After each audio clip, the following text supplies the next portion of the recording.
Okay, everybody, I'm back. I told you I'd be giving you some updates throughout this process, and here's what I got. So, right now, I have everything mocked up, pretty much the way it's going to be at the finished product.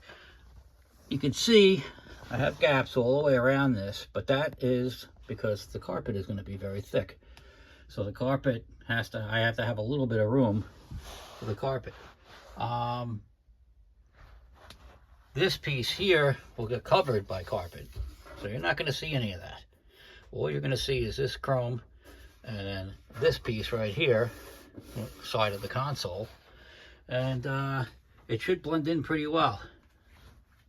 You have to have that big kick out of the side of the tunnel because of the shifter assembly.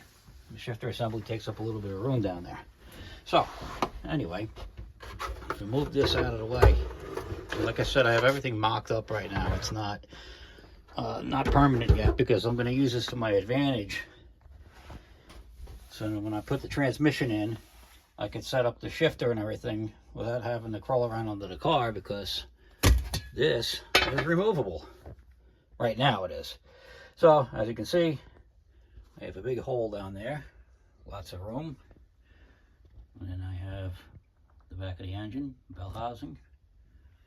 So after I get the transmission in and I get that all set up, I get the shifter on, I'll put, I'll slap this back on here again, make sure that everything is clear, make sure I have full throw of the shifter handle and all that stuff. And then after that, I was going to sheet metal screw this down, but I think I'm just going to rivet it down, only because the sheet metal screws are a little longer than I want them to be, and I don't want too much hanging out on this side of the floor, because I don't need it hitting, making contact with the transmission or any of the components. So anyway, I am going to get back at it. I'm going to put this transmission in, get all that set up, get the shifter on and the handle on, and I will be updating you again soon.